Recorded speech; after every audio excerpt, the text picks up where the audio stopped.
ऐसा कौन सा उपाय करें कि जीवन के सारे दुख ही नष्ट हो जाए, तिजोरियां सोने चांदी के गहनों से भर जाए, पद प्रतिष्ठा हो, मान सम्मान हो, समाज में रौनक हो। ऐसा कौन सा उपाय करें?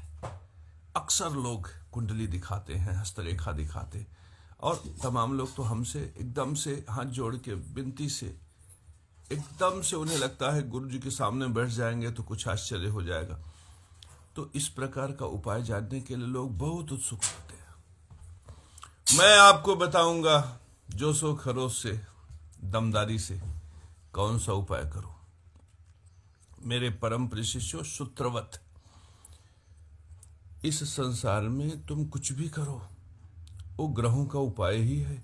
तुम 24 घंटे जो कुछ भी करते रहते हो, जब तुम अच्छा करते हो तो तुम्हारे भाग्य में वह समृद्धि कारक हो जाता है, और जब तुम कुछ बुरा करते हो तो तुम्हारा भाग्य पतन की तरफ चला जाता है। भाग्य का धन ही है राज्य। जब भाग्य धनवान होता है तो व्यक्ति को राज्य सहज में प्राप्त हो जाता है। मेरे परम प्रिय शिष्यों, कोई भी उपाय करने से पहले सिर्फ तुम यह सुनिश्चित कर लो सूत्रवत कि वह ज्ञान यज्ञ को विधि पूर्वक पोषित करता हो, वह पितृयज्ञ को विधि पूर्वक पोषित करता हो, वह देव यज्ञ को विधि पूर्वक पोषित करता हो। बस तुम्हारे लिए उपाय हो जाएगा। जैसे मैंने भरे सभा में कहा कि मैं गुरु का बड़ा सम्मान करता हूं,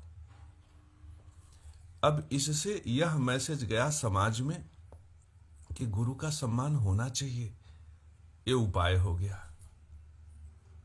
और अगर आपने यह मैसेज दिया कि हमारा तो फला टीचर था, बड़ा रंगबाजी दिखाता था, एक दिन 4 जूता मार दिए, ये जो मैसेजिंग है ना, यह मैसेजिंग आपके गुरु को नष्ट कर देगा।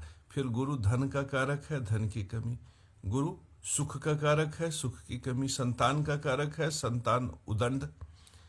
गुरु राज्य और भाग्य का कारक है, व्यय का कारक है, खर्च के रास्ते बंद। तो यहां पर आपने एक शब्द का चुनाव किया जो समाज में विकृति पैदा करने वाला था, बस यहीं पर नष्ट हो गया आपका गुरु। मेरे परम प्रिय शिष्यों, उपाय के लिए जो आप ये कहते हैं कि सुपारी रख दो, पान रख दो, नदी में प्रवाहित कर दो, ये सब उपाय नहीं है। उपाय वह है जो यज्ञ कर्म को पोषित करे, ज्ञान यज्ञ बुद्धि को पोषित करे, ज्ञान यज्ञ जो विधि पूर्वक, पितृ यज्ञ जो रोटी को पोषित करे, देव यज्ञ जो प्रकृति, अग्नि, पृथ्वी, वायु, जल इत्यादि को पोषण प्रदान करे। अब ऐसे में कुछ भी अच्छा कर दो। आप अग्नि पर पान के पत्ते रख दो तो ये पान के पत्ते औषधीय है। अब जैसे ही अग्नि पर पान के पत्ते रखोगे तो पान के पत्तों का जो घटक है, अग्नि, पृथ्वी, वायु, जल, ये ग्रहण कर लेंगे। यह उपाय है आपके लिए। अब आपको ऐसे समझ लीजिए कि जैसे कोई चुन्नी वाला है, चंदन वाला है, और उन्होंने कहा तुम गायत्री नहीं कर सकते, तो इससे उन्होंने क्या किया कि गायत्री के प्रचार प्रसार को रोक दिया, गायत्री को जन जन तक पहुंचने में रोक दिया। गायत्री, गंगा, गौ, इनकी सेवा पर सबका अधिकार है। अब उसने ईश्वर के साम्राज्य को बड़ा होने से रोक दिया। अब उसका साम्राज्य अपने से छोटा हो जाएगा, अपने से वह बीमार होने लगेगा, परेशान होने लगेगा, उसे पता भी नहीं चलेगा कि उसकी बीमारी का कारण क्या है। मैं डंके की चोट पे कहता हूं, जय श्री राम के नाम पर नगाड़ा बजा के कहता हूं कि मैंने श्रीम ह्रीम से महालक्ष्मी मम धन व्यापार वर्धनम कुरु कुरु स्वाहा ये मंत्र किया, माता महालक्ष्मी ने मेरी झोली भर दी। बन गया लक्ष्मी नारायण भगवान का भव्य मंदिर, बन गया लक्ष्मी नरसिंह भगवान का भव्य मंदिर, बन गया केशव महादेव भगवान का भव्य मंदिर। क्यों? क्योंकि मैंने ईश्वरीय साम्राज्य को बड़ा किया। मैंने कहा कि जो गीता पढ़ के ज्ञान से खड़ा हो गया, जो वेद पढ़ के ज्ञान से खड़ा हो गया, ओ ब्राह्मण, मैंने संसार को ब्राह्मण बना दिया। और ब्राह्मण वह व्यवस्था है जो ब्रह्म को जानता है, तो मैंने ब्रह्म को जानने वालों की संख्या बढ़ा दी, हो गया उपाय। अब मैंने परमात्मा के साम्राज्य को बड़ा कर दिया। किसी की क्या मजाल है जो मेरे साम्राज्य को छोटा कर दे। लोग सर पर हाड़ी फोड़ लेते हैं एक कहने के लिए कि केशव महाराज तो बड़े घमंडी और गुरूरी व्यक्ति हैं, बड़े मदहोश मदमस्त रहने वाले व्यक्ति हैं, लेकिन एक कुबेर हमारी सहायता कर देते। ये मणिभद्र की पुत्री जो कीर्ति है वो मेरे सहायक है, वो मेरी सहायता करती है। देखो कीर्ति पताका पूरे विश्व में, किसी नेता के साथ हमारा फोटो नहीं खींचा गया, किसी मंत्री के साथ मैंने अपना डीपी पे पोस्ट नहीं लगाया, किसी विशिष्ट को मैंने अपना साधन नहीं बनाया। मैंने अपना साधन परमात्मा की भक्ति को बनाया, ज्ञान को बनाया। मैंने सूत्र को पकड़ा, जो सूत्र तुम छोड़ देते हो और कहते हो हमारा विकास नहीं हो रहा। तुम अपने तीसरे तल्ले पर खड़े हो जाओ, अपने मकान के तीसरे तल्ले पर खड़ा होकर चिल्लाकर ललकार के कहो, बोलिए लक्ष्मी नारायण भगवान की जय। कुछ लोग तो आपको पागल समझेंगे, लेकिन परमात्मा वहीं से आपके जीवन में समृद्धि डाल देंगे, और जब उस समृद्धि को समाज देखेगा तो भी चिल्लाना शुरू कर देगा छत पे खड़ा होकर, लक्ष्मी नारायण भगवान की जय। ये देखिए, ये जो रिश्वत लेने वाले हैं कहते हैं ऊपर वाले के लिए ले रहे हैं, और वो ऊपर वाले राम नाम की जय हो, राम नाम की जय हो की बुलंदी लगा के केवल नारायणी साम्राज्य को बड़ा करने का प्रयास कर रहे हैं। उनका साम्राज्य अपने से बड़ा हो गया, कोई गुण नहीं, दोष ही है, बल्कि दोष से भरा जीवन, अवगुणों से भरा जीवन, फिर भी श्री को प्राप्त कर रहा। फिर केशव महाराज तो सात्विक भी है, धर्म का पालन करता है कठोरता से, सत्य के मार्ग पे चलता है, न्याय की प्रशंसा करता है। मेरे परम प्रिय शिष्यों, विधि पूर्वक ज्ञान यज्ञ को पोषित करने वाले व्यक्ति के ज्ञान का विस्तार हो, कोई सूत्र नहीं है जो रोक दे, कोई सूत्र नहीं है जो रोक दे। मेरे परम प्रिय शिष्यों, इस तरह से कोई भी उम्दा ज्ञान, अगर कोई कह रहा है कि ब्राह्मणों में पाठक उपधिया त्रिगुणातीत नीच ब्राह्मण है, तो समझ लो कि यमराज का पास दंड उसके लिए सुनिश्चित हो गया। बीमारी, रोग, परेशानी उसके घर में दस्तक देंगे, कोई रोक नहीं सकता। मेरे परम प्रिय शिष्यों, क्यों? क्योंकि ये ब्राह्मण और ब्राह्मण में फूट डालने वाली बात है। ये जन्म से जाति पाति ऊंच नीच की व्यवस्था बनाकर नारायणी साम्राज्य को बड़ा होने से रोकने वाली बात है। सनातन धर्म तो पूरी धरती पर है। जो सूत्र मैंने बताया कि कौन ऐसा क्रिश्चियन है जो ज्ञान यज्ञ, पितृ यज्ञ, देव यज्ञ किए बिना जीवन जी रहा है, तो जब सूत्रवत इस सूत्र को प्रसारित किया जाएगा, तो वह क्रिश्चियन भी, वह यहूदी भी यह सोचने के लिए विवश हो जाएगा कि वास्तव में मैं तो सनातनी हूं, और आज तक मैं नारायण से दूर रहा, आज मैं नारायण को प्रणाम कर लेता हूं। उसका भी जीवन धन्य हो जाएगा और नारायणी साम्राज्य पूरे विश्व में व्याप्त हो जाएगा। मेरे परम प्रिय शिष्यों, कोई भी धर्म, कोई भी विचारधारा, कोई भी संस्कृति तब प्रभावशाली होती है जब उसके सूत्र विशिष्ट हों। गौतम बुद्ध ने जो सूत्र दिया भिक्षा का, वह सूत्र समाज का नहीं हो सकता। माता ने क्या कहा कि रोटी के लिए पितृयज्ञ करो, कितना बढ़िया सूत्र है। ज्ञान से, विद्या से, बुद्धि से, पराक्रम से, बल से, परिश्रम से अपने लिए रोटी का साधन प्राप्त करो, अन्न अनाज प्राप्त करो, उसकी बलि दो, और उस बलि कर्म से अपने शरीर का पोषण करो, अपने बीज का पोषण करो। अपना बीज कौन? अपना खुद शरीर अपना बीज है, अपना पुत्र अपना बीज है। और यह प्राप्त कहां से हुआ? पिता से हुआ, दादा से हुआ। तो दादा का बीज अगर पोषित करना है तो पिता के भाइयों को भी तो पोषित करना पड़ेगा। मेरे परम प्रिय शिष्यों, समझो। तो अगर किसी ने कहा कि किसी को रोटी दे दो, कुत्ते को रोटी दे दो, गौ को रोटी दे दो, श्वान को रोटी दे दो, और अपने पड़ोसी को रोटी दे दो, तो उसने वास्तव में पितृयज्ञ के सूत्रों को विशिष्ट बनाने के लिए कहा। लेकिन अगर कोई ऐसा व्यक्ति है जो समाज में खड़ा होकर, एक व्यक्ति ने कहा मेरे भाई ने मेरी पूरी संपदा छीन ली, और दूसरे ने कहा यही तो चल रहा है समाज में, बस यहां पर वो पितृयज्ञ का शत्रु हो गया। क्योंकि मैंने कहा कि विधि पूर्वक पितृयज्ञ की स्थापना करना है। विधि पूर्वक, विधि माने न्यायपूर्ण तरीके से पितृयज्ञ। रोटी तुमने, मैंने कहा कि पितृयज्ञ पटदारों को खिलाने से संपन्न होता है। तुम गए अपने पिताजी से कहे कि हे बाबू दे 5,000 रुपया। पूछन काहे बदे?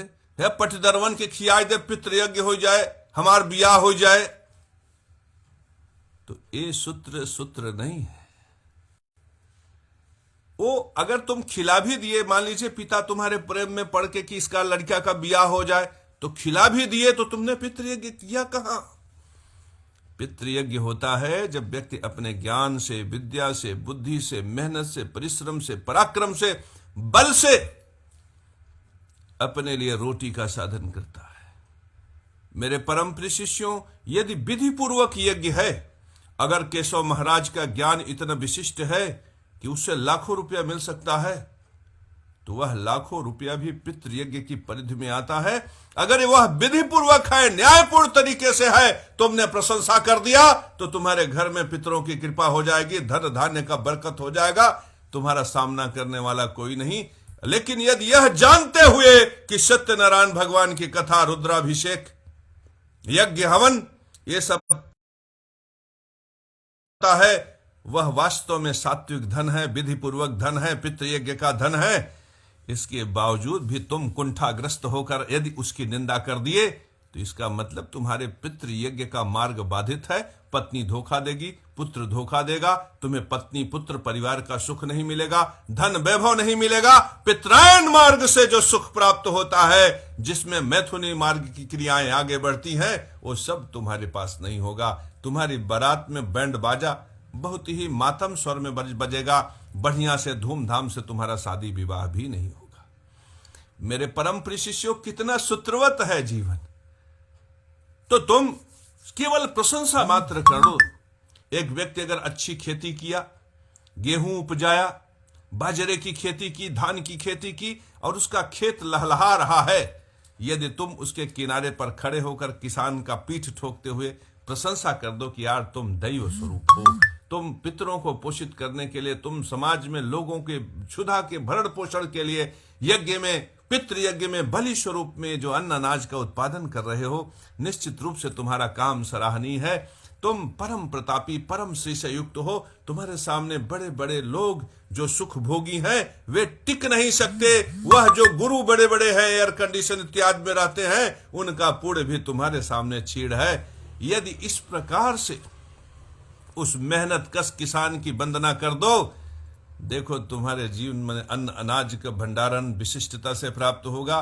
पितृयज्ञ के विशिष्ट प्रशंसा के प्रभाव से, ज्ञान यज्ञ के मार्ग से तुम पितरों का पोषण करोगे। इस प्रकार के करने मात्र से तुम्हारा उपाय इतना विशिष्ट होगा कि यदि तुम्हारी शादी नहीं हो रही है तो हो जाएगी। मेरे परम प्रिय शिष्यों, रोटी जहां से मिले, रोटी जहां से आगे बढ़े, रोटी जहां पे पके, अन्न अनाज की बलि जहां हो, अन्न अनाज का आस्वादन जहां हो, ऐसी जगहों की प्रशंसा में, प्रतिष्ठा में, विधि पूर्वक प्रतिष्ठा में, याद रखो, यदि अन्यायपूर्ण रोटी है तो उसकी प्रशंसा मत करना। लेकिन यदि विधि पूर्वक है और उसकी प्रशंसा में तुम खड़े हो गए, तो पितरायण मार्ग का सुख तुम्हारे लिए हो गया। अब किसी ने कहा नदी में कोयला प्रवाहित कर दो। अब इस कोयले में क्या है? नदी में गया, वहां प्रदूषण किया, तो प्रकृति को नष्ट किया। कोयला कोई जीव जंतु खा नहीं सकता, तो पितृयज्ञ का भी साधन नहीं हुआ। और ज्ञान यज्ञ से भी अगर देखा जाए, विद्या बुद्धि के विधि से देखा जाए, तो न तो ईश्वरीय साम्राज्य को बढ़ाने में वह ज्ञान से सहायक है, न तो प्रकृति के निर्मलता में वह ज्ञान विद्या बुद्धि से पोषक है। तो अब ऐसा प्रयोग करोगे तो निश्चित रूप से तुम्हारा सर्वनाश होगा। और यह सर्वनाश इसलिए होता है क्योंकि तुम्हारे पास जो धन है वो पापाचार का। मैं ऐसे बहुत से लोगों के यहां जाता हूं जिन्होंने ईशान कोण पे अपने घरों में लेटरिन, बाथरूम और सीढ़ियां बना रखी हैं। क्यों बना लेते हैं ये लोग?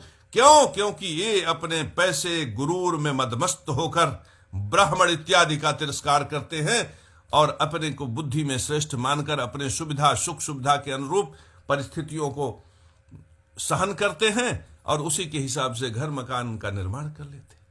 कालांतर में जब ऐसे वास्तु दोष के प्रभाव से उनके घरों में मुसीबतें आने लगती हैं और वे डॉक्टर के सामने बेबस घिघी बांध के खड़े हो जाते हैं।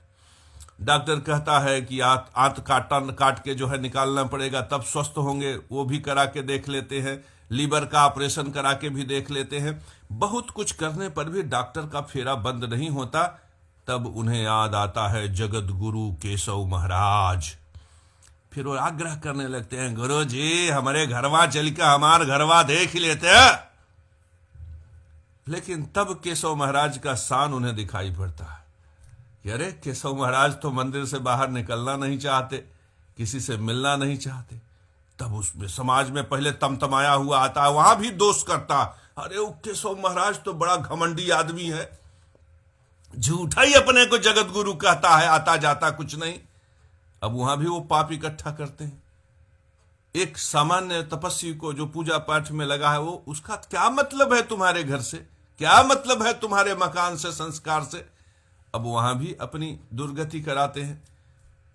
चलो इन किन प्रकार उन्हें पता चल गया कि ये लैट्रिन गलत है, बाथरूम गलत है, सीढ़ी गलत है, तो उस समय तक, उस अवस्था तक पहुंचते पहुंचते जब उनको बोध होता है, तब परमात्मा ऐसा कर देते हैं कि उनके पास पैसा ही नहीं रह जाता कि वो सीढ़ी हटवा के, बाथरूम हटवा के कुछ विशिष्ट कर सके। क्यों? क्योंकि इन्होंने जितने दिनों तक पाप किया है, उस पाप का दंड जब तक सुनिश्चित नहीं हो जाएगा तब तक उनको पुण्य का प्रतिफल नहीं मिलेगा। तो अब केवल एक ब्राह्मण के सहारे सोचेंगे कि अच्छा हो जाए, नहीं हो सकता। फिर एक पंडित को दिखाएंगे, 10 दिन बाद उनकी निंदा करेंगे, फिर दूसरे पंडित को बुलाएंगे, 10 दिन उनकी निंदा करेंगे। वो निंदा करते जाएंगे और यमराज का कोड़ा पड़ता जाएगा, धर्मराज का कोड़ा पड़ता जाएगा, शनिश्चर भगवान का कोड़ा पड़ता जाएगा। और उस मार के मलिनता से जब दुखी होकर विशिष्टता को प्राप्त करके ज्ञान से संसार को जब देखेंगे, तो अंतिम समय में उन्हें अपनी गलतियों का एहसास होता है। और जब तक गलतियों का एहसास आपको नहीं होगा, आपके जीवन में उन्नति का मार्ग सुनिश्चित नहीं होगा। फिर जैसे ही उन्हें अपनी गलतियों का एहसास होता है, वहीं से शुरू हो जाता है उन्नति का मार्ग। तब तक समय इतना बीत चुका रहता है कि कोई बेटा कमाने लगता है तो बेटा पहले ही श्रेयस मुख हो जाता है और कहता है जगत गुरु केशव महाराज के पैर पे पड़ जाओ और चलिए बुला के ले आओ उनको, मार्गदर्शन करें। तो ऐसी परिस्थिति में जब केशव महाराज की उपस्थिति, केशव महाराज यहाँ पे विशिष्ट मुझसे नहीं, वह हर ज्ञानी है जो केशव महाराज है। फिर केशव महाराज की उपस्थिति उनके मकान में, घर में हुई। उसने देखा और कहा भैया ऐसे कर लीजिए, ऐसे कर लीजिए। बस उनका दिन सुधर गया।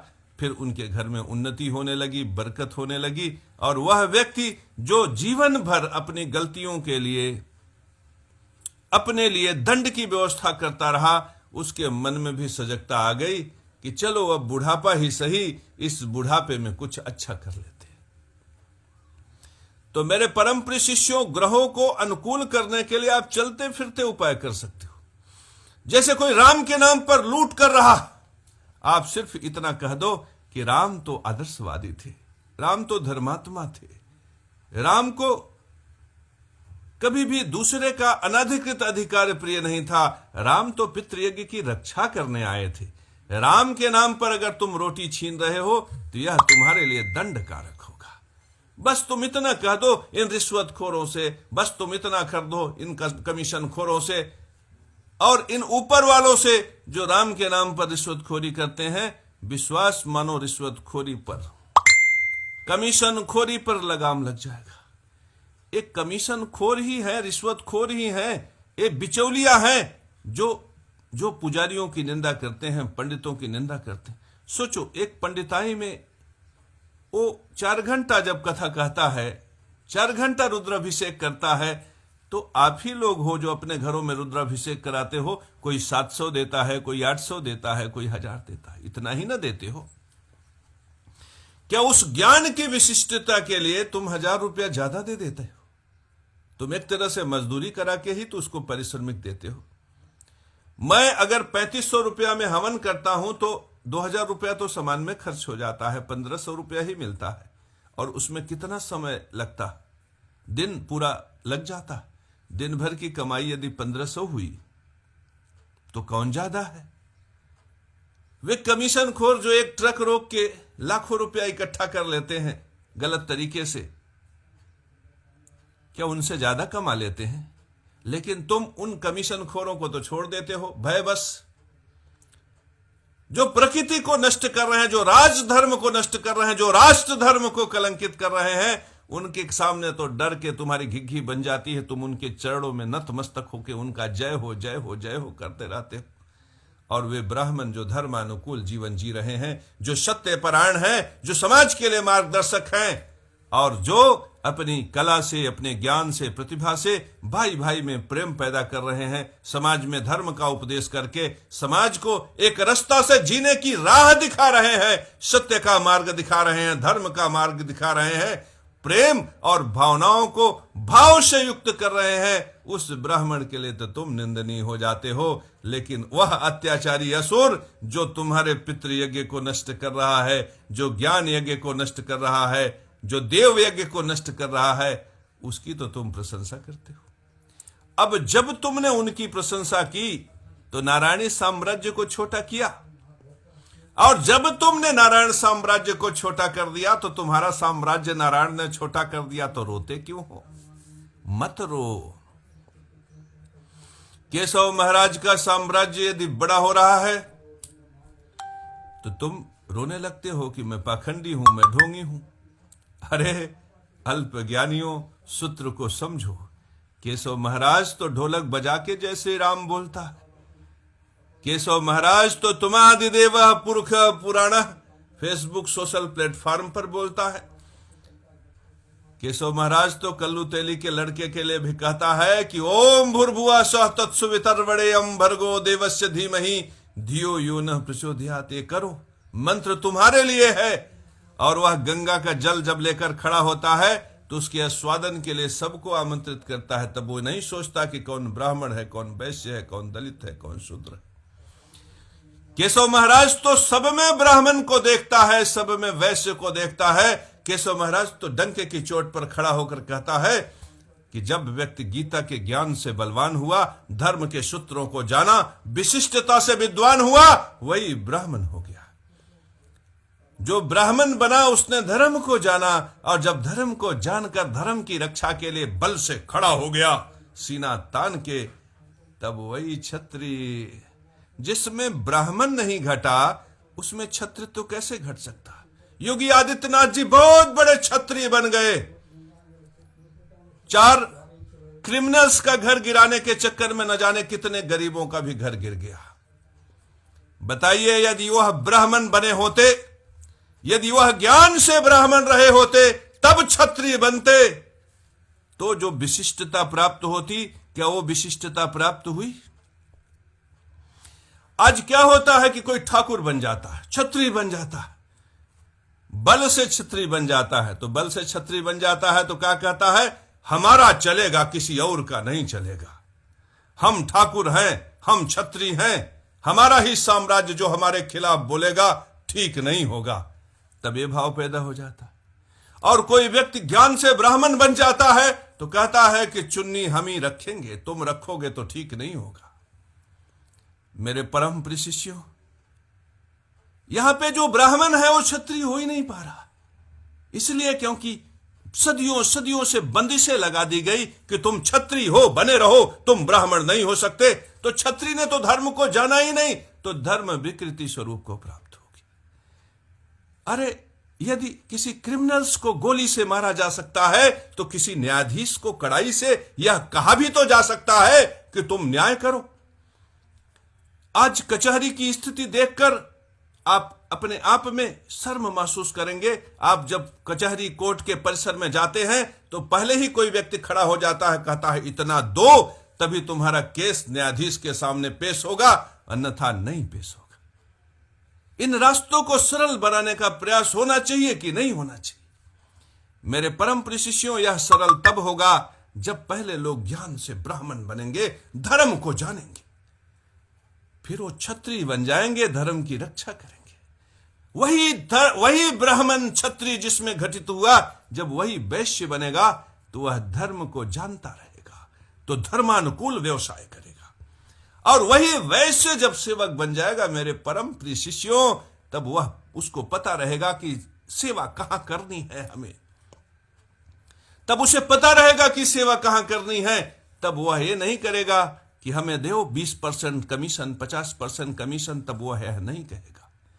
मेरे परम प्रिय शिष्यों, तो मैं जगत गुरु केशव महाराज तुमसे आह्वान करता हूं कि मेरे प्यारो, तुम ज्ञान से ब्राह्मण बन जाओ। तुम जब ब्राह्मण बनोगे तभी तो धर्म सूत्रों को जानोगे, न्याय सूत्रों को जानोगे, राजधर्म को जानोगे, प्रकृति के धर्म को जानोगे।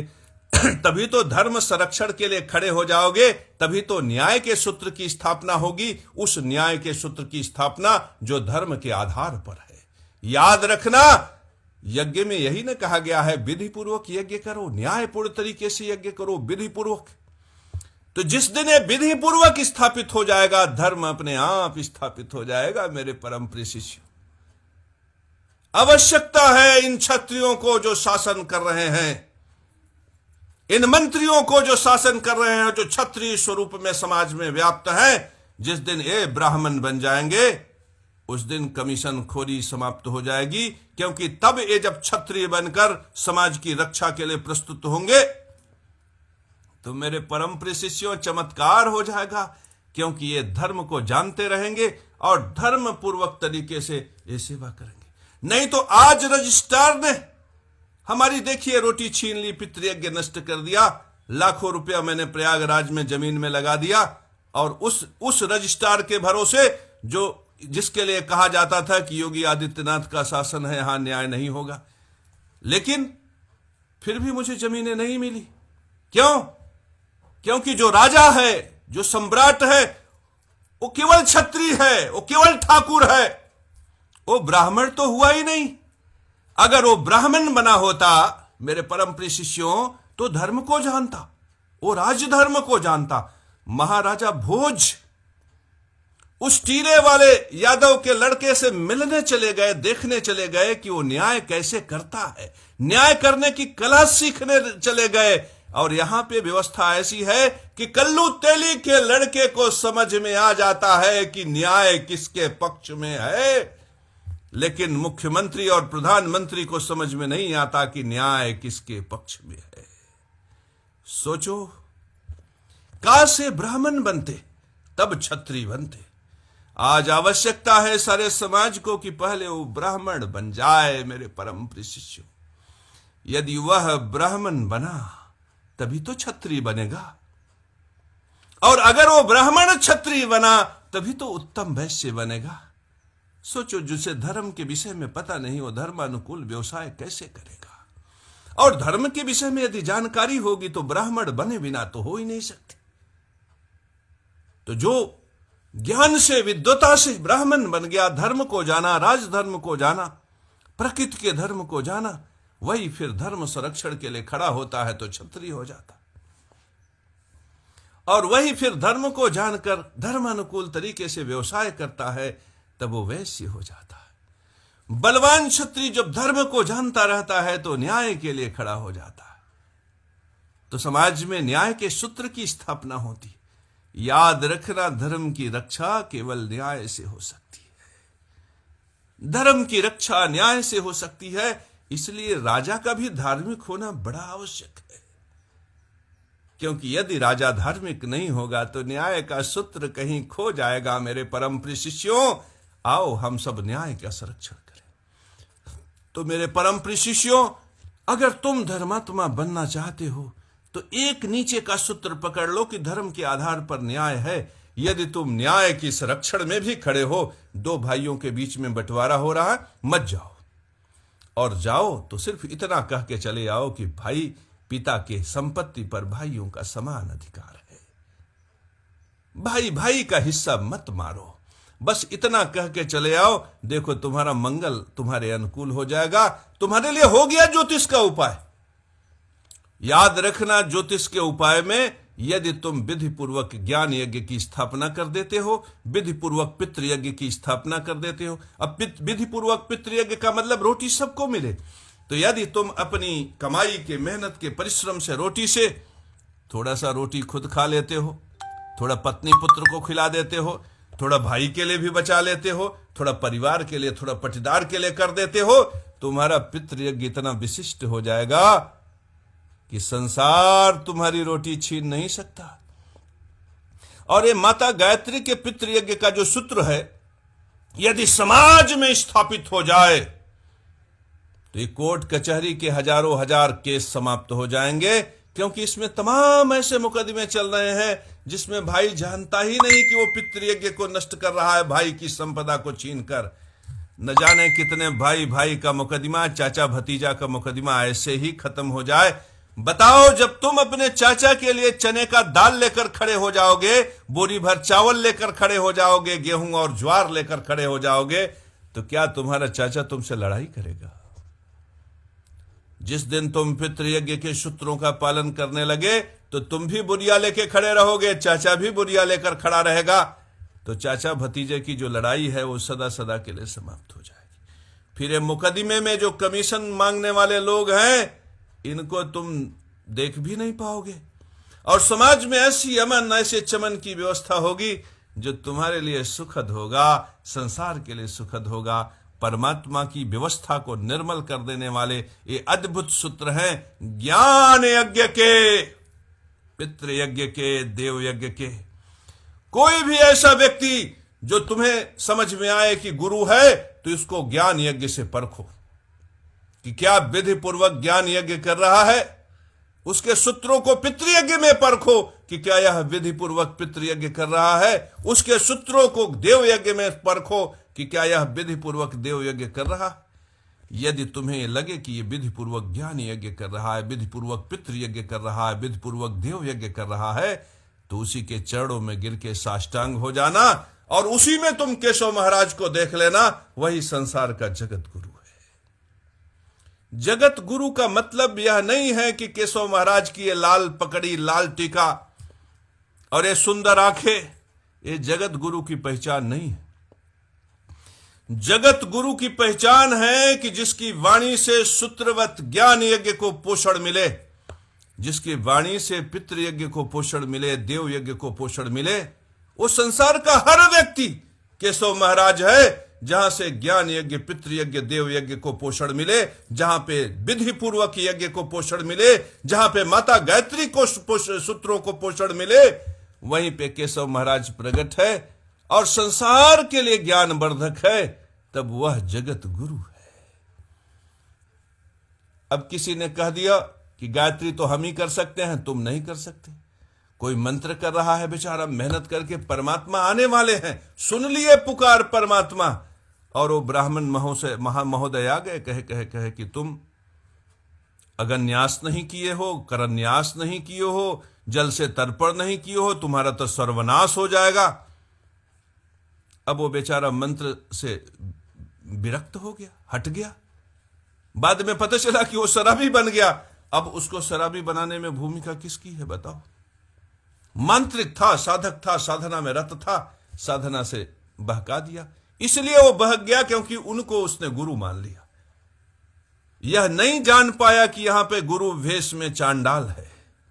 तो मेरे परम प्रिय शिष्यों, तुम गुरु वेश में चांडाल को पहचानो, और तुम सम्राट के वेश में अत्याचारी को भी पहचान लो। तुम धर्म सूत्र, राम के सूत्र के साथ खड़े हो जाओ, तुम परमात्मा श्री कृष्ण के सूत्र के साथ खड़े हो जाओ।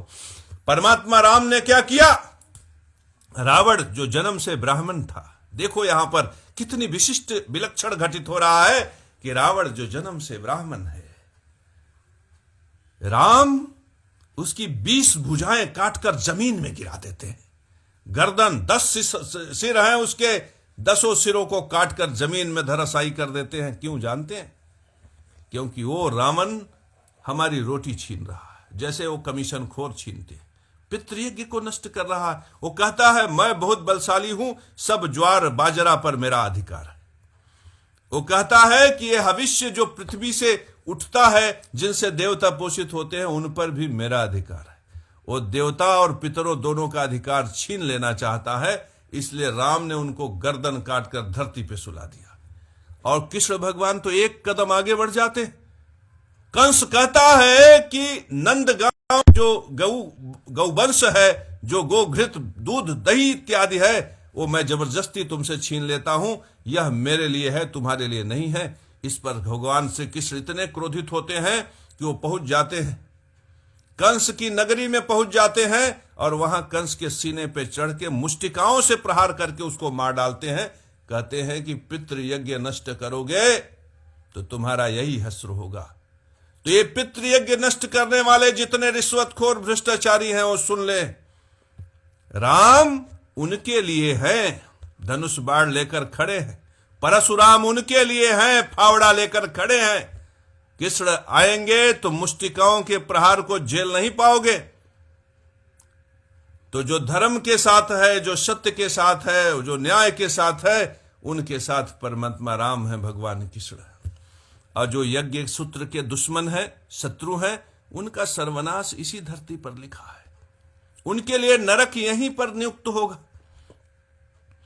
तो मेरे परम प्रिय शिष्यों, तुम यदि उत्तम उपाय करना चाहते हो, ग्रहों का उपाय करना चाहते हो, तो हमेशा तत्पर रहो। बोलो तो ज्ञान यज्ञ बढ़ जाए, भोजन करो और कराओ तो पितृयज्ञ पोषित हो जाए, और आग जलाओ तो ध्यान रखो कि देवताओं को भोजन मिल जाए। बस इतना सूत्र हमारा याद रखना, एकदम टपोरी वाला। बस बोलो तो ज्ञान यज्ञ बड़ा हो जाए, नारायण का साम्राज्य बड़ा हो जाए, राम के नाम पर लोग झूमने लगे, नाचने लगे। बोलो तो ईश्वर का साम्राज्य बड़ा हो जाए, ज्ञान यज्ञ प्रभावशाली हो जाए। और खाओ, भोजन करो तो पितृयज्ञ प्रभावशाली हो जाए। खुद भी खाओ, बेटे भी खाए, भाई भी खाए, और थोड़ा बहुत पटीदारों को भी बुला के खिला दो। देखो तुम्हारा पितृयज्ञ बड़ा हो जाएगा। गाय को और कुत्ते को भी खिला दो, पितृयज्ञ बहुत बड़ा हो जाएगा। और अगर अग्नि कर्म करना है तो केवल पेट्रोल मत जलाओ, केवल अपने मनोरंजन के लिए, अपने आनंद के लिए सीएफसी मत जलाओ। अरे कभी घृत गुड़ काला तिल भी जलाओ। पान के पत्ते पर बढ़िया इलायची रखकर भी उसे अग्नि में छोड़ो। नींबू के टुकड़े करके उसे अग्नि पर रखो, जिससे उससे जो सुगंधित वातावरण, जो रसायन प्राप्त हो, वो अग्नि को, वायु को, जल को, आकाश, अंतरिक्ष को और पृथ्वी को भी प्राप्त हो जाए। मेरे परम प्रिय शिष्यों, जो अपने लिए, अपने पुत्रों के लिए, अपने पिता के लिए, दादा परदादा के लिए भोजन की व्यवस्था करता है, जो शरीर में संचरित होने वाले वायु के लिए, जल के लिए, अग्नि के लिए, आकाश के लिए भोजन की व्यवस्था करता है, ऐसे मेहनती, परिश्रमी, ज्ञानी, विद्वान व्यक्ति को भोजन की व्यवस्था के लिए कौन रोक सकता है भला? मेरे परम प्रिय शिष्यों, तो उपाय करने का तरीका ये है। अगर कोई ज्योतिषाचार्य तुम्हें बताए कि फला उपाय कर लो, और उस उपाय में तुम्हारा मन दिखे, तुम्हारी दृष्टि देखे कि इस उपाय से न तो ज्ञान यज्ञ पोषित हो रहा है, न पितृयज्ञ, न देव यज्ञ, तब उस उपाय को तुम मत करना। नहीं तो उस उपाय को करने के बाद तुम्हारी समस्याएं जो हैं वो और भी बढ़ जाएंगी, और भी बड़ी हो जाएंगी। मेरे परम प्रिय शिष्यों, यह था ग्रहों को उपाय करने का विशिष्ट तरीका, जो तुम्हारे लिए नहीं, सबके लिए है। हिंदू के लिए, मुसलमान के लिए, जैनी के लिए, पारसी के लिए, ईसाई के लिए। मुसलमान में भी, इस्लाम में भी अगर किसी की शादी नहीं हो रही है, वह भी अपने पितृ, दादा, परदादा इत्यादि के लोगों को भोजन करा के देख ले, उसकी शादी हो जाएगी। ईसाई भी कोई हो, अगर उसको देवताओं की कृपा नहीं मिल रही है, तो अपने घर में 10 ठो दीपक जला के देखिए उसके घर में भी देवताओं का बरकत हो जाएगा। ये परमात्मा जो नारायण है ना, ये अनंत ब्रह्मांड स्वरूप में व्याप्त है। तो व्यक्ति कोई अल्लाह नाम से, कोई ईश्वर के नाम से, कोई प्रभु के नाम से, कोई मसीहा के नाम से, कोई जपता तो परमात्मा को ही है। किसी का ज्ञान यज्ञ विशिष्ट है। देखिए ईसाइयों में क्या होता है कि वो ऊंच नीच की बात नहीं करते। वो कहते हैं कि जिन्होंने प्रभु का नाम ले लिया वो सब ईसाई। तो वहां पे ज्ञान यज्ञ में विशिष्टता है। उनका ज्ञान यज्ञ कुछ हद तक बेहतर है। उनके सनातन धर्म का जो सूत्र है वह कुछ हद तक बेहतर है। उसमें जातिवादी व्यवस्था, उच्च नीच की व्यवस्था कम है, जिसकी वजह से उनका धर्म साम्राज्य देखो बड़ा है। ईसाइयत में कहते हैं प्रभु आएगा, तुम्हारे लिए रोटी लाएगा, तुम्हारे लिए दाल लाएगा, तुम्हारे जीवन में स्त्री नहीं है, स्त्री का संचार करेगा, पुत्र देगा। तो वहां पे देखो प्रेम वाली बात है। प्रेम का भाव ऐसा है जो पितृयज्ञ के भाव को बढ़ा देता है, और पितृयज्ञ का संबंध जनन से है, और जनन का संबंध परिवार और पुत्रों से है। तो पुत्र परिवार बढ़ गया, क्योंकि उन्होंने प्रेम को पकड़ लिया। सूत्र आपका था, पकड़ लिया ईसाइयों ने, उनका परिवार बड़ा हो गया, तुम्हारा कुनबा छोटा हो गया। क्यों? क्योंकि तुम मंच से जब जगत गुरु बन जाते हो तो कहते हो ब्राह्मण, उपधिया, ये त्रिगुणातीत, ये सब नीच के ब्राह्मण। ये शब्द जो तुम्हारा है वो हिंदू साम्राज्य को छोटा कर देता है, नारायण के साम्राज्य को छोटा कर देता है। उनका प्रभु भी नारायण, मेरा प्रभु भी नारायण। उन्होंने नारायण के साम्राज्य को बड़ा करने के लिए प्रेम का इजहार किया, उनका साम्राज्य बड़ा हो गया। हमने नफरत को चुना, हमारा साम्राज्य छोटा हो गया। तो याद रखना, जो नफरत से साम्राज्य को छोटा कर रहे हैं उनका भी साम्राज्य छोटा हो जाएगा। यही सुनिश्चित बिंदु है। मेरे परम प्रिय शिष्यों, इस संसार में धर्म सनातन ही है। जिसको मेरी आंखों ने देख लिया, कल तुम्हारी भी आंखों ने देखेगा, कल क्रिश्चियन भी देखेंगे, यहूदी भी देखेंगे। इस साम्राज्य में, इस संसार में सनातन धर्म व्याप्त हो जाएगा। यह मूल सूत्र इसलिए प्रकट हो रहा है क्योंकि परमात्मा को पता है कि केवल धर्म सनातन है। इसीलिए आज मैं सनातन सूत्र दे रहा हूं। आज कोई ईर्ष्या बस, कोई द्वेष बस, कोई बैर बस इस सनातन सूत्र को बहुत प्रभावशाली नहीं होने दे रहा है। लेकिन इन्हीं में से कोई ओम प्रकाश जाट, कोई संतोष प्रजापति इस बुद्धिया को विशिष्ट रूप से ग्रहण करेगा। कल को वही गुरु, जगत गुरु बनेगा, मंत्री बनेगा, राजनेता बनेगा। तब यही सूत्र पूरे विश्व में व्याप्त हो जाएगा। यद्यपि अलग बात है कि तब ये बात हो कि ये फला व्यक्ति का सूत्र है, केशव महाराज का सूत्र नहीं है। लेकिन यह सूत्र व्यापक होने के लिए ही मेरे मुख से प्रकट हुआ है। और नारायण की परम इच्छा है कि सारा संसार जान ले एक बार कि वह सनातनी है। मेरे परम प्रिय शिष्यों, नारायण की परम इच्छा है कि हर व्यक्ति सनातनी है। जो दूसरे धर्मों में है वे भी सनातनी हैं, और जो सनातनी अपने को मानते हैं वे तो सनातनी हैं ही। और सबको सनातन धर्म के विशिष्ट सूत्र को समझकर सनातन धर्म के प्रसार में, प्रचार में लग जाना है, जिससे सारे संसार में सनातन धर्म का साम्राज्य व्याप्त हो, नफरत खत्म हो जाए, प्रेम पैदा हो, न्याय की व्यवस्था स्थापित हो, और एक कोर्ट कचहरी से जितने भी केसेस, लड़ाई झगड़े के मामले हैं, सब अपने से ही निपट जाए। तो बोलिए श्री लक्ष्मी नारायण भगवान की जय।